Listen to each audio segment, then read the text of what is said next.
Hi, this is Brian Forrester, and today we're exploring ancient Teotihuacan, located about 2 hours from Mexico City. The origins of this place, to be honest, are unknown.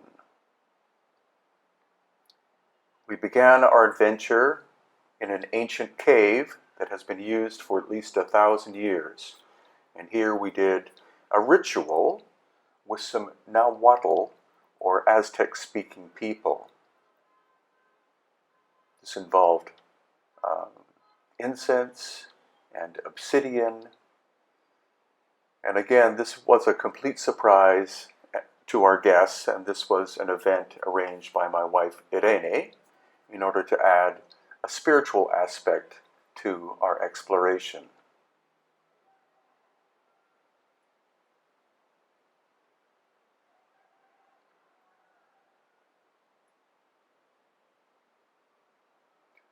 So once the ritual was completed, we walked back out of this ancient cave and began our study of anomalies that we could see at ancient Teotihuacan. The name itself comes from the Aztec, and the Aztec named it, and what that word means is the place where men became gods. As you can see, Teotihuacan is a huge complex, and the first place that we went to was the Temple of Quetzalcoatl. Now look at the first 3 courses of stairs and notice that they're relatively large blocks of basalt that fit very tightly together, and yet the stairs above are composed of smaller pieces of stone. Whether this was from the restoration in the 20th century or repair work done by the Aztec is unknown. But again, you can see in this video clip very large blocks of basalt, and the hardest material that the Aztec had for shaping stone was in fact basalt. So this makes it very much an anomaly. Also notice the very rough stonework on the left-hand side and above as compared to the staircase. The sculpted heads were done by the Aztec to represent Quetzalcoatl and also Tlaloc, the rain god, but they were likely megalithic blocks that were reshaped by the Aztec. Now, common thought is that Teotihuacan was constructed 2,000 years ago, but academics don't know who the original builders were. And as we see the extent and the size of this construction, it again is very much a mystery. Also notice here the finely shaped blocks in comparison to the rough fill. This is restoration in modern times, but the origin of the even cut blocks again is unknown. Here again we see rough restoration done in the 20th century. But here, once again, notice these basalt steps. They fit together very tightly without mortar, and each one is a different shape and size in comparison to the relative rubble that you saw on the right-hand side. Now we're in the main complex of Teotihuacan, and we're looking at the Temple of the Moon, which is the second largest of the so-called pyramids. And also notice all of these other smaller pyramid-like constructions. Once again, Teotihuacan is vast in scale and was occupied by the original builders, then the Toltec, and then the Aztec found Teotihuacan when they were moving towards what would become their capital city of Tenochtitlan, which means the place of prophecy, from their ancestral home called Aztlan, which some people believe could be Atlantis, but whether that's a fact or not is completely unknown. This is the famous Avenue of the Dead, and it is approximately 1 mile long, stretching from the Temple of the Moon to the Temple of Quetzalcoatl way in the background. And now we're walking towards the largest of the so-called pyramids. This is the Temple of the Sun. Huge in terms of scale. I believe the footprint is larger than that of the Great Pyramids of Giza.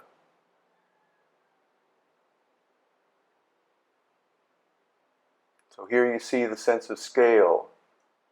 The tiny humanoid figures, or people walking up and down the steps, in comparison to the huge size of the pyramid itself. Beautifully bilaterally symmetrical.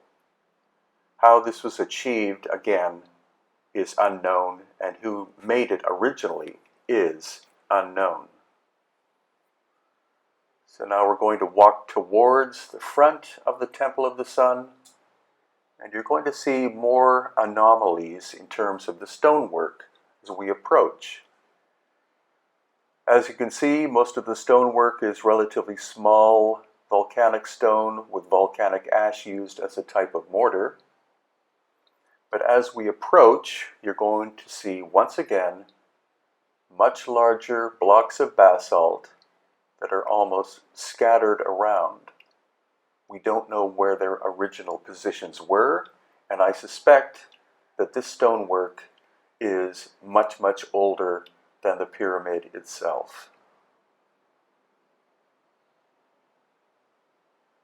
And here again a view of the large basalt stones, likely reshaped, at least the fronts of, during Aztec times.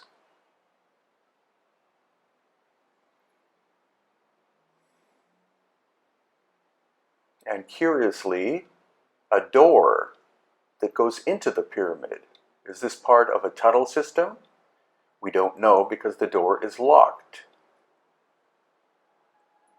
And once again, large blocks of basalt in comparison to the much smaller stones of much rougher composition. Some of the basalt blocks you can see have been interlocked into the structure. And again, whether this was done during restoration in the 20th century or whether this is Aztec reconstruction is presently unknown. So it appears that Teotihuacan shows evidence of lost ancient high technology. And in the other videos I'm going to be making about our recent trip in February of 2019, you'll see other examples of anomalies in terms of construction. Very fine work as compared to rougher work. And here again in this staircase, notice the nicely shaped blocks and then some broken. Clearly the staircase has been reassembled. So, thank you for watching this video. Hopefully you are a subscriber. This, of course, is a quadcopter view. Unfortunately, I was caught by the police and given a reprimand for filming. But I'm hoping to return to Mexico once a year, probably in January and February of each year, with a tour group, and you can join us at hiddenincatours.com. Hi, this is Brian Forster of hiddenincatours.com, and today we're exploring Tula, which is a site outside of Mexico City. Tula rose in between the fall of Teotihuacan and the rise of Tenochtitlan, which was the Aztec capital. And Tula is most famous for what are called the Atlantean warriors, so that is more or less what this video is going to focus on. But we're also going to see possible evidence of lost ancient high technology, or at least megalithic construction, such as this pile of very large basalt slabs you see on the left-hand side of the screen. Now we're going up to see some carving that was done during Toltec times. You see the red pigment is the original work, and the grayer stone is more recent restoration. And this is the main structure, or so-called temple, Notice it's relatively crude construction out of volcanic stone with volcanic ash used as a type of mortar. And of course, this site has been heavily restored in more recent times. So in front, what we're looking at is another part of the complex.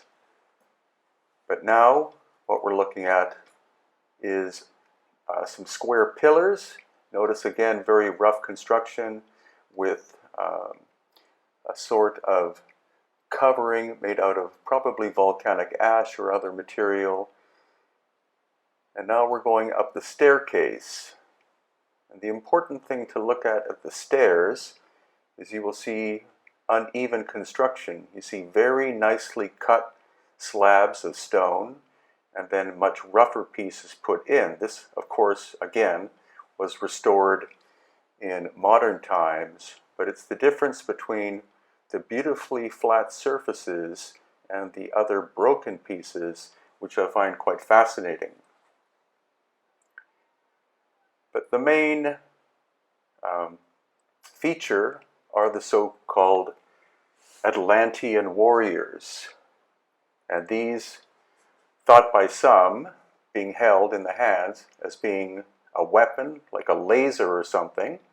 That's what some UFO authors believe. However, there's a more pragmatic explanation which we were taught by local people, and that's that in the left hand are held short arrows, and the right hand is a kind of small crossbow made out of wood and probably rubber.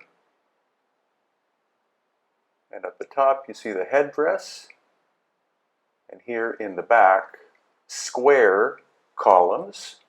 Again, the surfaces are very well done with rough surface carving. So is it possible that Tula is much, much older and was simply adopted by the Toltec people who reconstructed it? Once again, the so-called laser weapons in the right hand. And what the headdresses represent at the top are feathers, and then below that a band around the warrior's head. So again, a local expert told us that these are not Atlantean warriors, but in fact warriors of the god Quetzalcoatl. So that's why it's important to get local information rather than necessarily works by authors from foreign countries, so of course it's all important to look at. The idea that these are Atlantean warriors is an idea that was formulated in the 18th or 19th century by a foreign author, but the name has stuck to this very day. And here you can see the landscape around Tula. There is a ball court in the background, which of course the Maya and Olmec people had.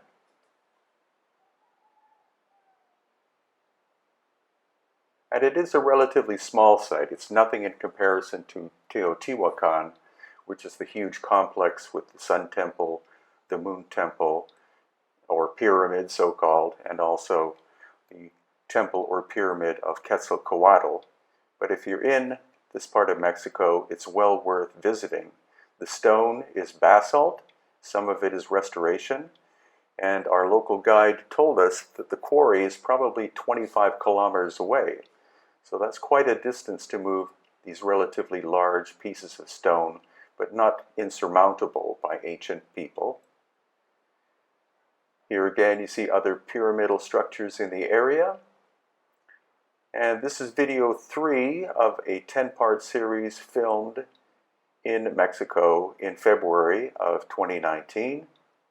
If you have not, please subscribe to my YouTube channel and share this video and my 1,000 plus others. Hi, this is Brian Forster, and what you're looking at below that church in the background is the largest pyramidal site, or pyramid, quote unquote, on the planet. It's the Great Pyramid of Cholula, also known as Tlachihualtepetl, which is the Aztec language meaning made by hand mountain, and it's the largest archaeological site in the New World, as well as the largest pyramidal structure known to exist in the world today. The pyramid is a temple that traditionally has been viewed as having been dedicated to the god Quetzalcoatl. And what we're doing is here exploring inside the pyramid itself, because the pyramid was constructed over a long period of time and is at least 4, if not 7, pyramidal structures, one built on top of another. According to sources, the Temple Pyramid Complex was built in 4 stages, starting from the 3rd century BC through the 9th century AD. So that is that's more than 1,000 years of construction. And the excavations were done in the 1930s to expose the core or inner structure of the pyramid. There you can see a staircase leading down. And in total, 8 kilometers of tunnel were produced in order to reveal the layers of the core. And the material itself seems to be a type of volcanic ash. There once again is another one of the staircases going down. And it is a total volume of 4.45 million cubic meters, which is larger than the Great Pyramid of Giza in Egypt, which is about 2.5 million cubic meters. The Great Pyramid of Giza is 138.8 meters high, or 555 feet, whereas the pyramidal structure at Cholula is not as high, but the footprint is absolutely massive, and only parts of the exterior have been excavated, which we're going to see after we go through this rather massive tunnel system. At its peak, Cholula had a population of about 100,000 people. Once again, you see more of the tunnel system there.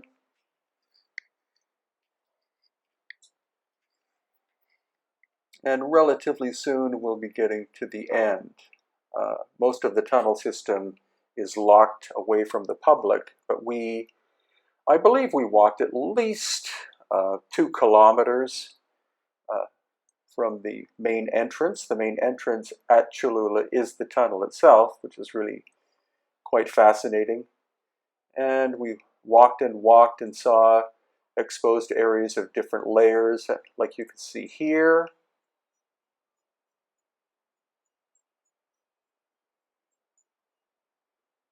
And there. And here the inner workings. So it's quite a labyrinth. Again, you're allowed to see approximately 2 kilometers of the tunnel system, but it is at least 8 kilometers, if not possibly even 10 kilometers long.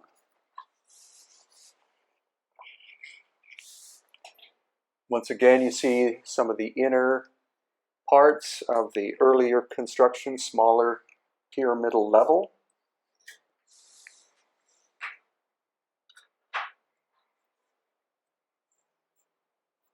And on it goes. Thankfully, the lighting is quite good in here.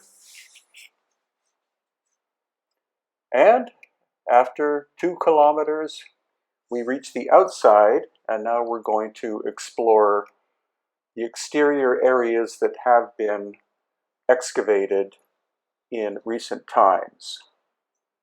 Most of the excavations have been done in the 20th century, and here you can see just how massive Cholula is. Again, that church is on the very top of the pyramidal structure.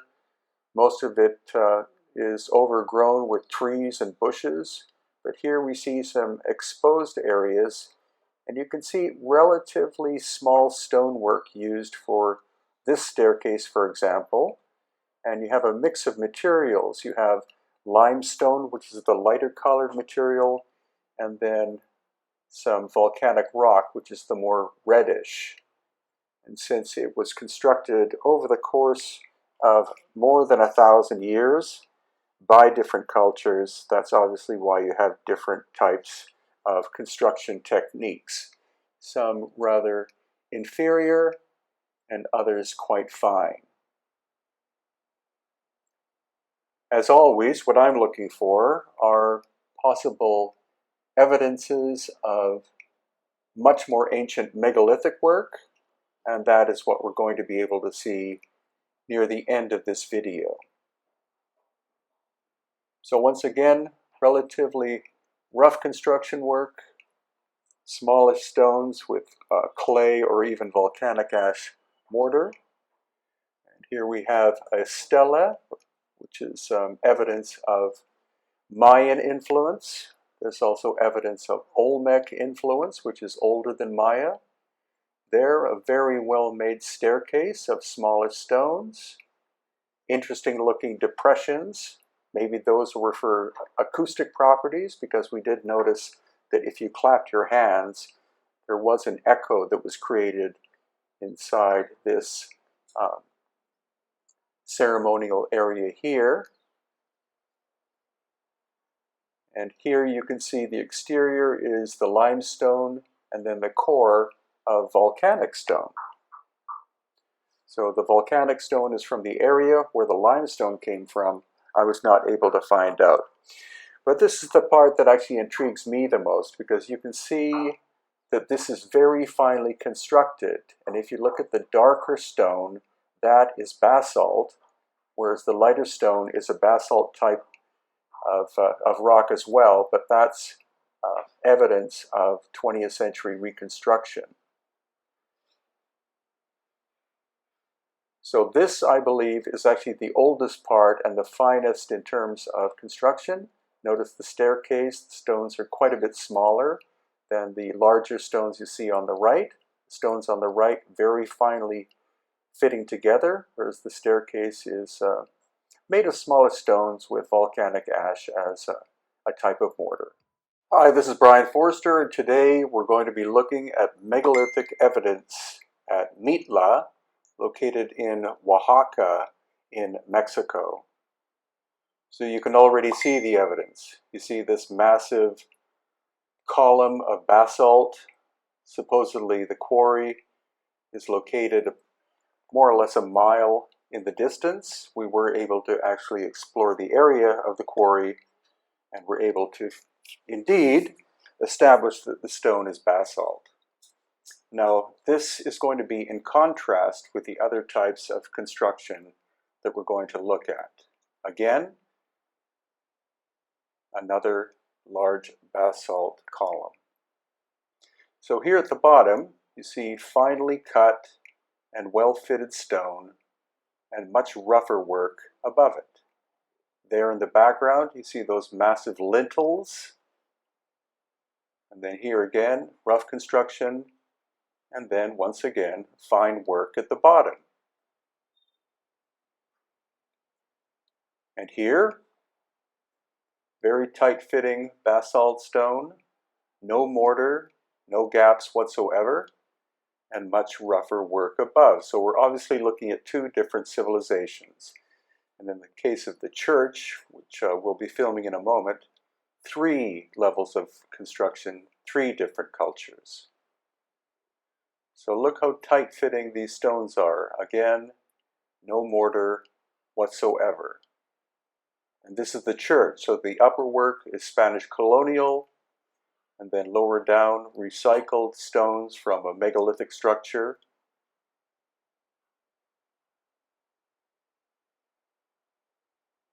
And here you see a very nicely shaped basalt stone, more or less rubble above. And this is crude construction. So you have the megalithic work, and then you have the Zapotec native people's work, and then you have the Spanish colonial work above.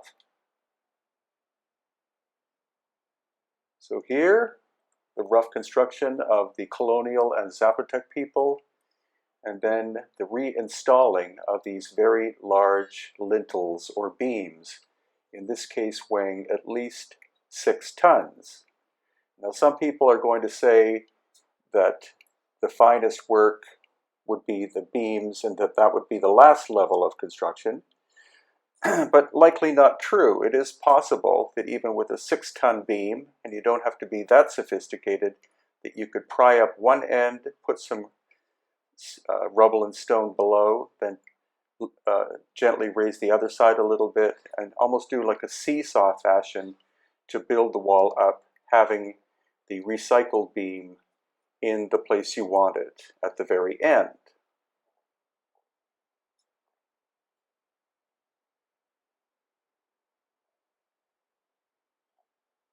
Once again, relative rubble below. There are a series of passages here at Mitla. So again, we're going to see the difference between Zapotec style, which is here, and possibly colonial, and then another one of these massive, conservatively 6-ton beams above. They've even had to put a metal bracket around it in order to hold it up in recent restoration. And then here at the bottom, once again, finely fitting stone with relative rubble placed on top of it. They used a volcanic ash as a type of concrete, which you also find in many other locations in ancient Mexico, including the massive pyramidal structures at Teotihuacan. Here again, you see the finely fitted stone in the center. And here, rough work in the lower part of the video, and then finally finished stonework, probably restoration during Zapotec times above. And here, again, rough work, and there you see what was probably a massive beam set into place into the wall.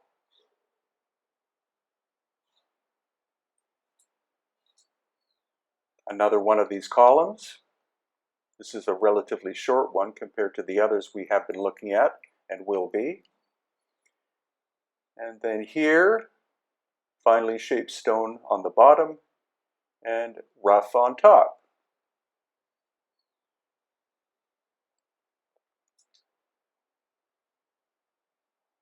Again, finely shaped stone on the bottom, rubble on top, recycled megalithic stones above, and there's another one of those columns. And this is one of the largest of the beams that we found. I would estimate that this weighs between 10 and 11 tons, and it either fell down or was being placed or being put into place by the Zapotecs. And here, look at the left-hand side of the building as compared to the right.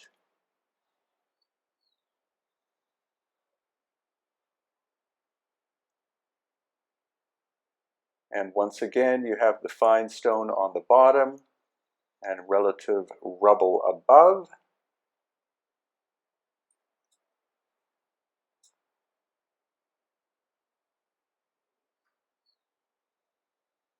And now we're going up a staircase. You see the stones on the bottom were probably recycled by the Zapotecs and put into place, and then later other repair work was done above, including plastering the exterior.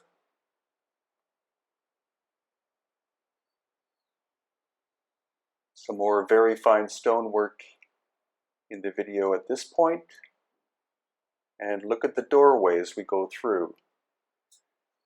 A massive beam or lintel across the top, and two very fine vertical stones.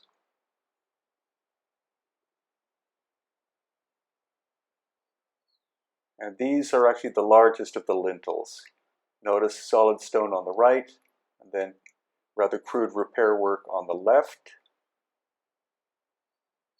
And again, rough work, and then fine stonework used to repair the corner. And once again, more of these massive basalt columns, all relatively the same shape and size, moved from the quarry, said to be at least 1 mile away. They were clearly the posts for a roof at one point in time, but if that was their original purpose, we don't know. Likely. And here, the largest of the beams, I estimate one to be somewhere in the region of 18 tons. You can see the repair work there in the center of the screen. And as we move along, once again, we're going to see rough repair work at the end, right there.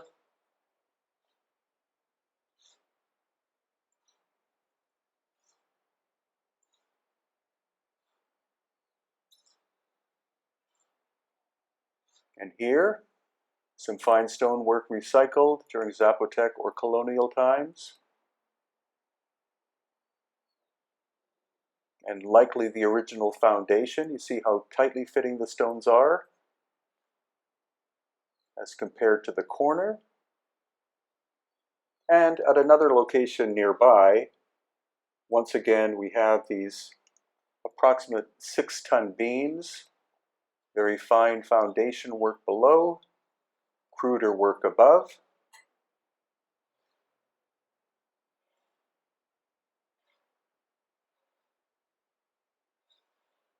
And here again,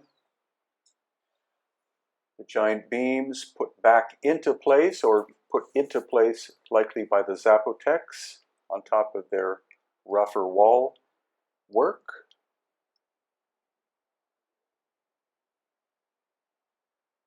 And again, another area of this construction.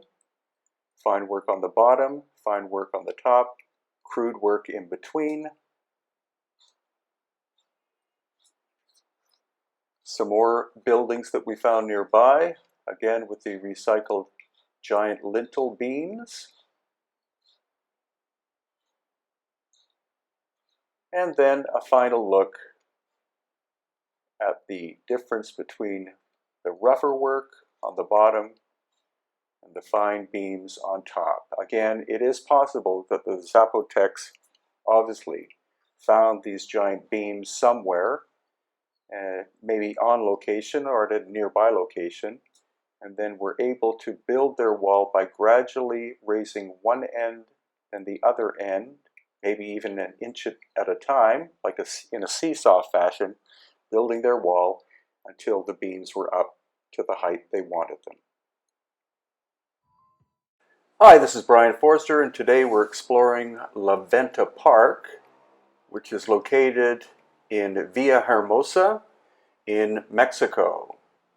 And we're going to be studying the mysterious and fascinating Olmec culture that existed between 1500 BC and supposedly about 400 BC.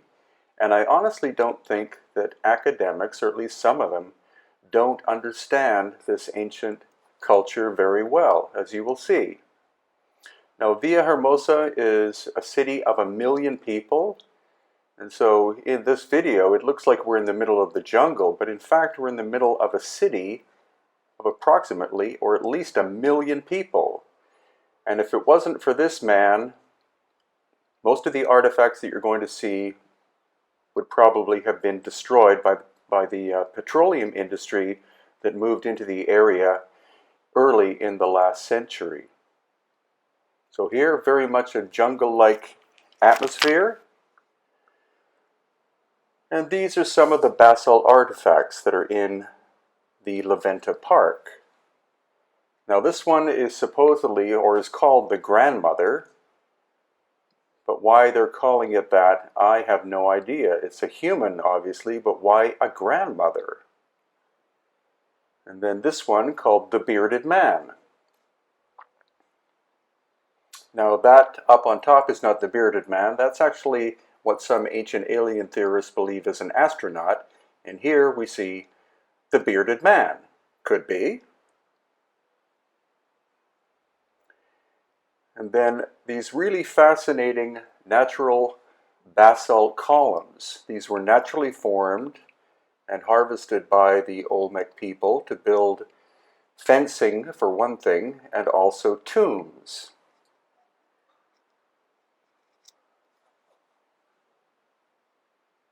So here is the actual tomb reconstructed. All of these artifacts were moved several miles from their original location, again, because of possible destruction. This gives you more of an idea of the reconstructed tomb.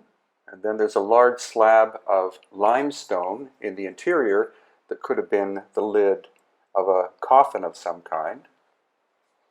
And many more of these basalt columns. Again, they're natural, and the chosen material used by the Olmec for their statuary tended to be basalt because there's a lot of it in the area where they originally lived. Now we have a classic, basalt Olmec head, weighing probably in the neighborhood of 10 tons. I believe less than 20 of these have been found, and they weigh somewhere in the region of 10 to 20 tons apiece. And we have this one, which is another one of the classic basalt Olmec heads. And for some reason, this one is called the Young Warrior. You can see that it's been weathering quite badly, but that's kind of normal, one would think, being in a tropical location for possibly 3,000 years.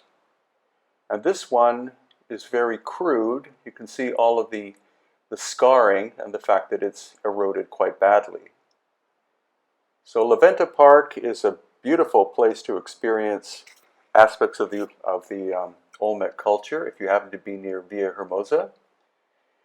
And this one is simply called quadrangular, which it is, but it doesn't really describe who this person, this effigy of this person was. And then this is a classic one that I believe is called Mother and Child. Notice the possibility of an elongated head. The Olmec did do cranial deformation, as did the later Maya civilization. And of course, the most classic being the Paracas of the coast of Peru. So we don't see any actual megalithic housing creations by the Olmec. They had no metal tools whatsoever, so they were shaping basalt stone such as this with possibly harder basalt. And this one is quite classic. It's called the Governor, and some people say it looks very similar to a pharaoh's headdress from Egypt, but trying to say there's a connection between the Olmec and the Egyptians just based on that headdress is kind of pushing it too far. And then this one badly damaged, possibly as the result of the petroleum industry. You can see the face, probably a jaguar human representation. And then here, this is quite an intriguing one. I believe this has faces of owls on it.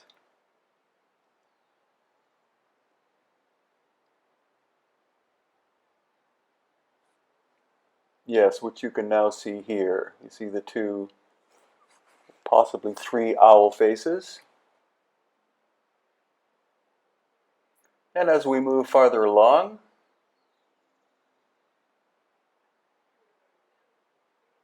the human-like jaguar,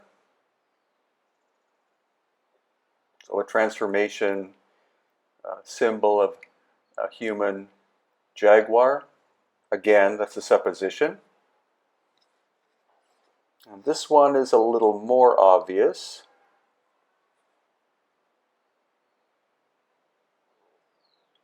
Cetacean, as in whale. And you can see it does look quite whale-like.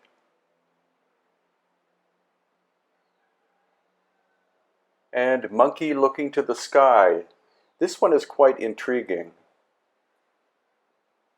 because it actually looks like a very modern style of sculpture, and it could be very well be unique in the Olmec culture. It's the only one I've seen of its kind. But again, it looks very contemporary.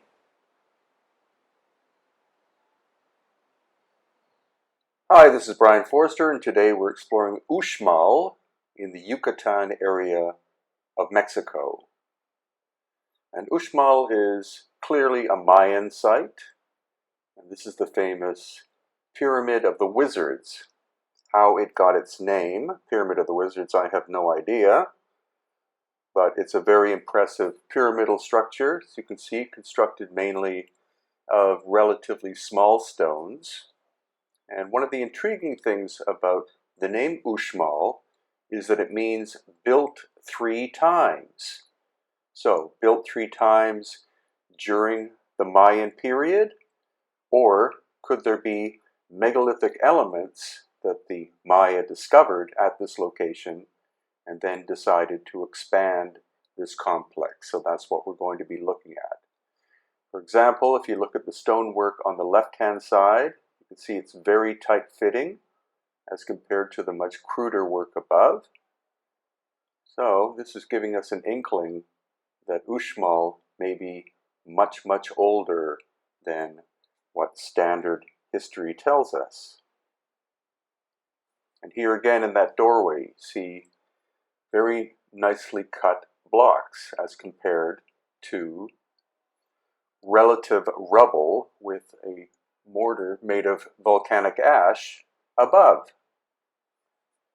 So the question is, how could the Maya have cut these cube-like blocks when they basically had no metal tools?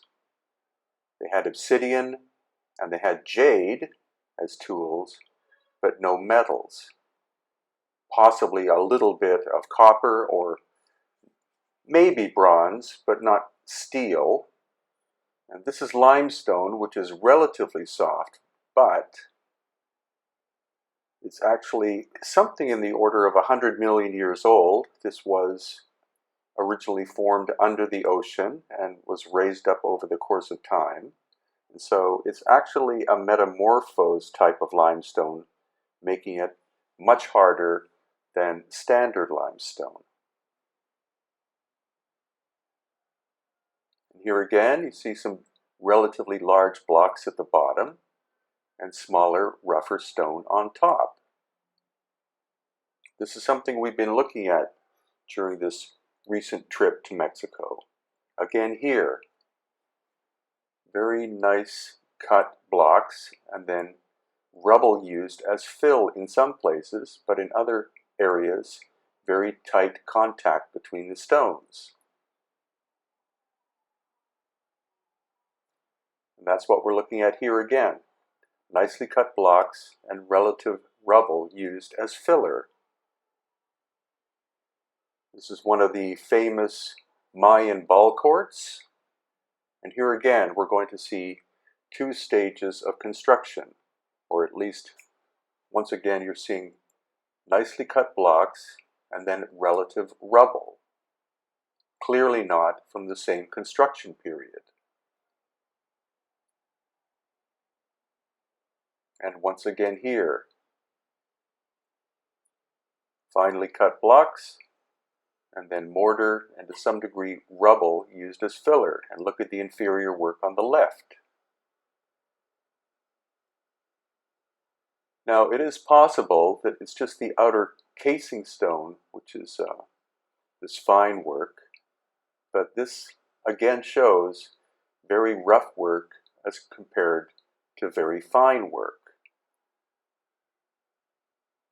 And usually the megalithic aspect is in the center of a location, such as at Machu Picchu and other locations in Peru. But here, the finest work is actually on the perimeter area. Here, somewhat rough work. And as we approach this little building, you can see that it's been rebuilt, possibly during modern times, but the wall to the side, super tight-fitting stonework with no mortar. So this is the contrast. This with mortar, as compared to this. Mortar-free, every block is actually individual shape and size, dimensions. And here again, we're looking at that. No mortar in the construction whatsoever. So that's that building we were just looking at. There's the Pyramid of the Wizards in the background. And here, this very large structure is of much rougher construction than the building we were just looking at. And there, relative rubble in the center right now. So that is what makes, for me, a lot of the ancient places in Mexico quite fascinating. Some famous, some not so famous, but at almost every location we visited, we saw very fine construction work and then relatively cruder construction work, usually the cruder work on top of the fine work. And so I think what the Maya are telling us is that they did find Uxmal as a megalithic construction, and then they rebuilt it and expanded it greatly. We also saw that in a site called Mitla in Oaxaca, and elements as well at Chichen Itza and Teotihuacan. So I think the history of Mexico is far more complicated and fascinating than what basic history has told us. And finally, we return back to the Pyramid of the Wizards. Hi, this is Brian Forrester, and today we're exploring the ancient site of Palenque. Palenque, also called Baak, and also anciently known as La Camha, which literally means big water, was a Maya city-state in southern Mexico that flourished in the 7th century AD. The Palenque ruins date from around 226 BC to around 799 AD. After its decline, it was absorbed into the jungle of cedar, mahogany, and sapodilla trees, but has since been excavated and restored. Again, it's located in Chiapas, about 130 kilometers south of the city of Ciudad del Carmen. The famous structures that we know today probably represent a rebuilding effort in response to the attacks by the city of Calakmul and its client states in 599 and 611 AD. One of the main figures responsible for building, or actually rebuilding Palenque, and for a renaissance in the city's art and architecture, is also one of the best-known Maya, called Pakal the Great, who ruled from 615 to 683 AD. He is known through his funerary monument, dubbed the Temple of Inscriptions, after the lengthy text preserved in the temple's superstructure. At the time that Alberto Rus Lillier excavated Pakal's tomb, it was the richest and best preserved of any scientifically excavated burial then known from the ancient Americas. It held this position until the discovery of the rich Moche burials at Sipan in Peru and the recent discoveries of Copan and Calakmul.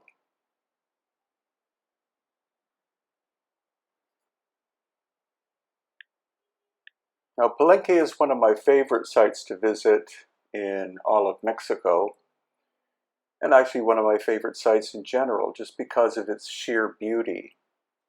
It's very organically designed and wonderful to walk through. Only about 10% of it so far has been uncovered, which is quite incredible. So there's still 90% of Palenque hiding in the jungle for future uncovering and restoration. And you can see that the construction technique is actually relatively simple and typical of ancient Mayan sites, but we are going to see examples of possible older occupation by cultures that may have had much more advanced levels of technology, so that will be coming up. Nestled in the jungle of Mexico, Palenque is truly a beautiful location.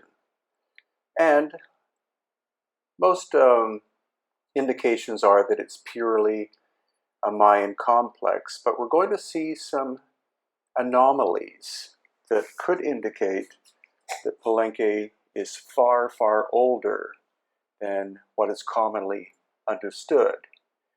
Now, these anomalies are very subtle in comparison to locations such as Peru, Bolivia, Egypt, and other megalithic locations around the world. But if you look very carefully, you'll see there are some things that are out of place. So here is a standard set of stairs. You can see relatively rough construction. But then look at this staircase on the left, made of very large slabs of hardened limestone. It doesn't match the rest of the construction. And here again, look at the bottom level or layer of the second level. Again, you see giant blocks, and here with the staircase too. Much, much larger blocks than the other staircases at Palenque. This is further evidenced by this staircase that you're now looking at, which again is quite crude in construction. So it's the subtleties we see at Palenque. Here again, another staircase. You can see that stones have been shoved in as shims, as if, obviously, it was repaired at one point in time. And it could be a candidate for the ancient cataclysm that occurred approximately 12,000 years ago. Again, look at the difference between the large stones and the much, much smaller ones here. So we are looking at two levels of construction, the Mayan, and then again with these giant slabs that were carved later by the Maya, we see possible megalithic construction and destruction. As we walk up these stairs, you're going to see large stones transitioning into much smaller. So the larger work is lower down, the cruder work above. And as we continue to walk through the complex at Palenque, once again, you see the lower level large stone blocks that appear to have been cut by some kind of saw because the surfaces are very flat, and then much rougher work above. This is night and day in terms of construction technique. There are also some glyphs that still exist, or fresco paintings. It's amazing that any of these paintings survive because of the jungle environment at Palenque. It's very humid all year round, lots of rainfall. You can also see that a lot of stucco was used during the Mayan period to cover up the relatively rough workmanship. And here we're going to walk inside one of the large buildings. This is where people lived. These are the living quarters. Very cool compared to outside, so very naturally climate controlled.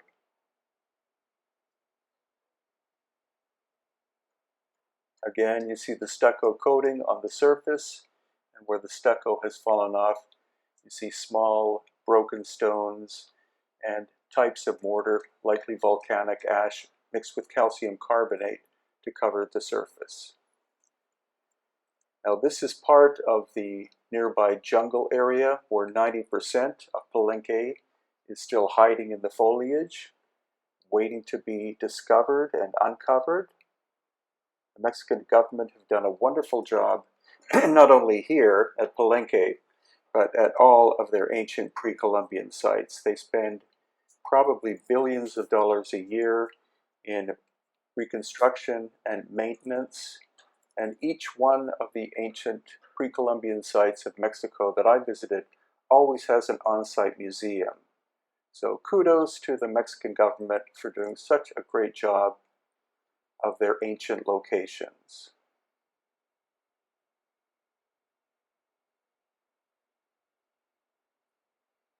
So now we're walking back through the jungle, and we're going to be returning to the main part of the complex that we saw in the beginning. And this is where we're going to get some indications, or actually more indications, of somewhat megalithic work, which I think predates the standard period of Mayan construction. And that's what we're walking up to right now. You see, again, relatively small stonework with lots of mortar used to cement the stones together. But now look at these giant slabs that do not have any mortar in between the stones.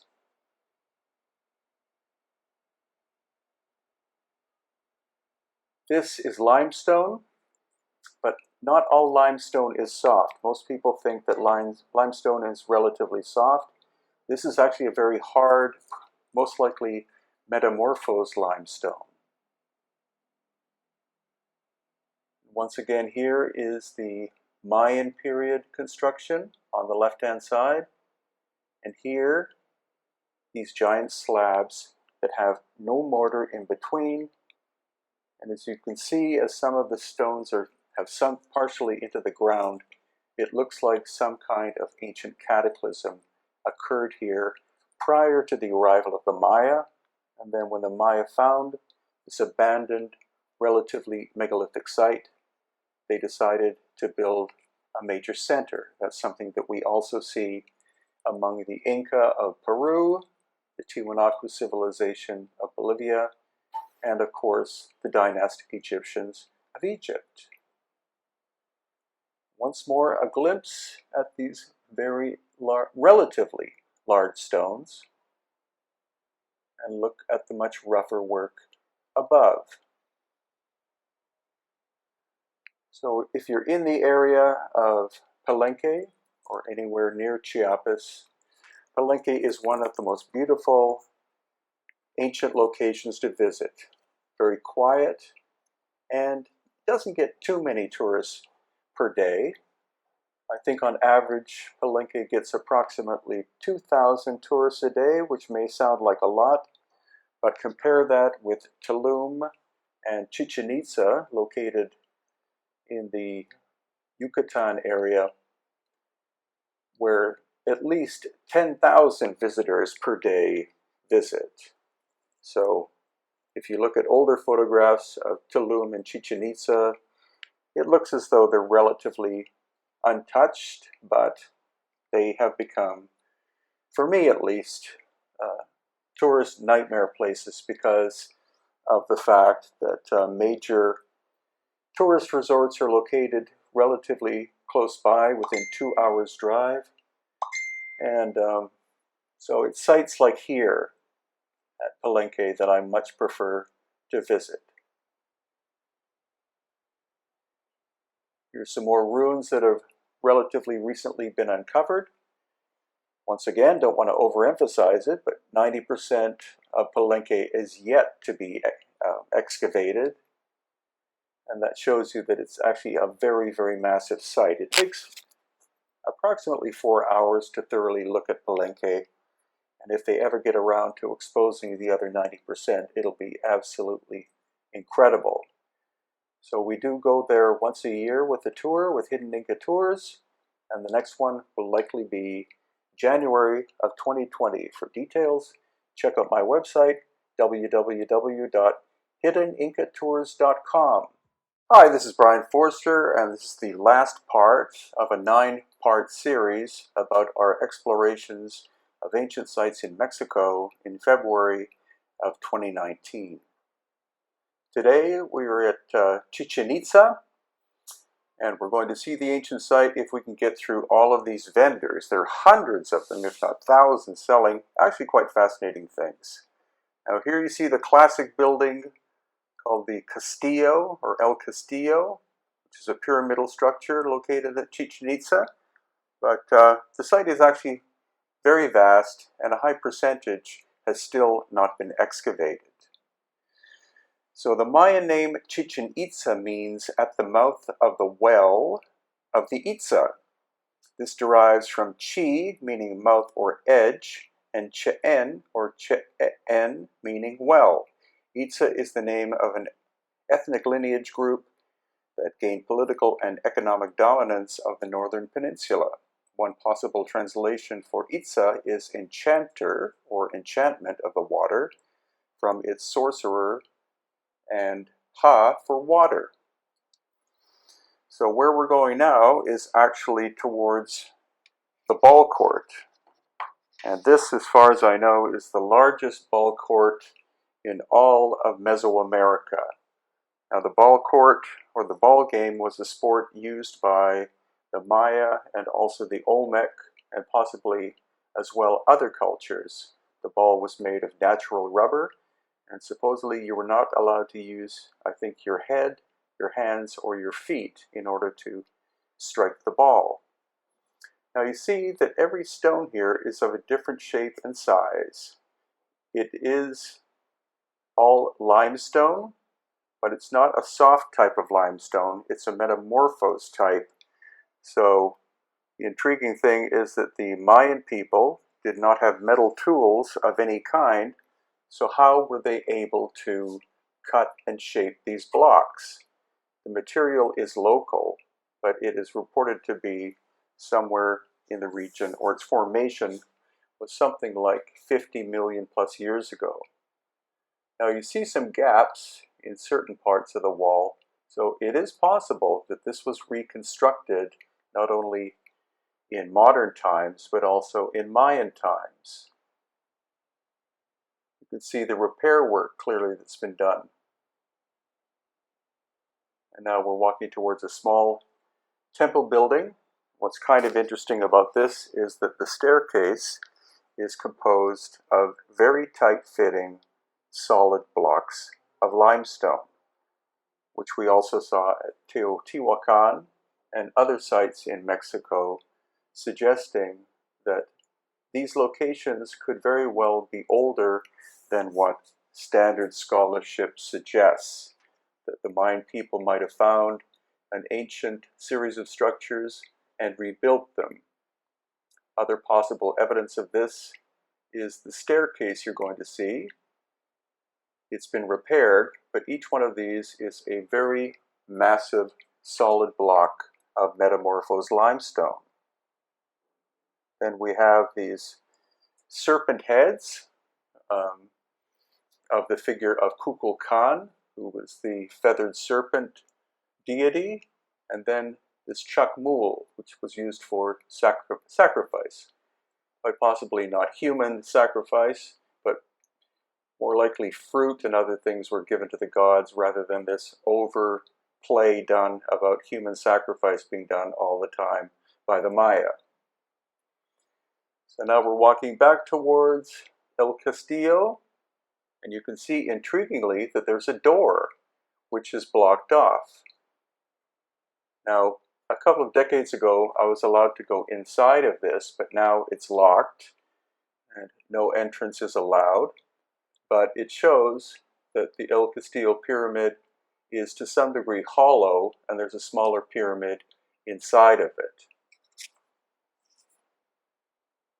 Once again, we're looking at another staircase of large solid blocks, and also the orientation of that little building is about 23 degrees off of north, south, east, and west, whereas most of the other structures are perfectly aligned, or almost perfectly aligned, north, south, east, and west. And now as we walk past our guide, Sergio, on the left with the pink shirt, we're going to see one of the cenotes, which were sacrificial pools. It's also where the bulk of the water of this area comes from. The water percolates through the limestone and then collects in these rather large pools. This one was excavated early in the 20th century, and many gold and jade objects were found, as well, of course, as the bones of the sacrificial victims.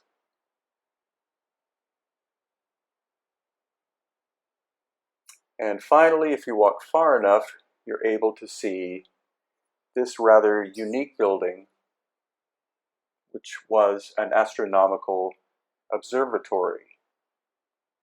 The Maya were almost fanatical about the stars and also the concept of recording time, and their calendar was incredibly accurate, especially due to the fact that they existed, or their prominence was more than 1,000 years ago. Hi, this is Brian Forster, and today we're exploring Tulum in the Caribbean of Mexico. Now, it's described as being a popular tourist destination, but I would say it's overrun with tourists. Every day there are at least 10,000 people who visit this very small Mayan site, but we were there, so we had to simply put up with the congestion. So the site may have been called Zama, meaning City of the Dawn, because it faces sunrise. Tulum stands on a bluff facing east towards the Caribbean Sea and is also the Yucatan Mayan word for fence, wall, or trench. The walls surrounding the site allowed the Tulum fortress to be defended against invasions, and Tulum had access to both land and sea trade routes, making it an important trade hub, especially for obsidian. From numerous depictions in murals and other works around the site, Tulum appears to have been an important site for the worship of the diving or descending god, which is kind of intriguing. And next we're going to have our guide give you a little description. We are right now where we are now. We are right here. Most people go through this door to go directly to see the ruins. If you don't mind, I would like to take you over here to see, before to see the ruins, the beauty of the Caribbean. Now, because our guide Sergio had been to Tulum probably 200 times, he was able to maneuver us away from the general crowd and allowed us to see some places that most tourists don't see, which was really good. So Tulum was first mentioned by Juan Diaz, a member of Juan de Grijalva's Spanish expedition of 1518, the first Europeans to spot Tulum. The first detailed description of the ruins was published by John Lloyd Stephens and Frederick Catherwood in 1843 in the book Incidents of Travel in Yucatan. As they arrived from the sea, Stephens and Catherwood first saw a tall building that impressed them greatly, most likely the great Castillo of the site. They made accurate maps of the site's walls, and Catherwood made sketches of the Castillo and several other buildings. Stephens and Catherwood also reported an early classic stele on the site with an inscribed date of AD 564, which is now in the British Museum. And this has been interpreted as meaning that the stele was likely built elsewhere and brought to Tulum to be reused. So Tulum is actually quite a very small site. No actual evidence that I saw of megalithic ancient work like we did experience at other locations such as Teotihuacan and Mitla when we were exploring Mexico on tour with Hidden Inca Tours in February of 2019. But it is one of the most famous of the Mayan sites of that area, along of course with Chichen Itza, that also gets in the region of 10,000 plus visitors per day. So if you are in the area, I would definitely go and visit. A rainy day might be best when there would be less tourists. And the problem is that it's so close to tourist resorts that lots of cruise ships and other and massive hotels are relatively nearby. So it is a place to visit, but honestly, I think there are much more interesting sites in ancient Mexico that do show us evidence of much older megalithic presence.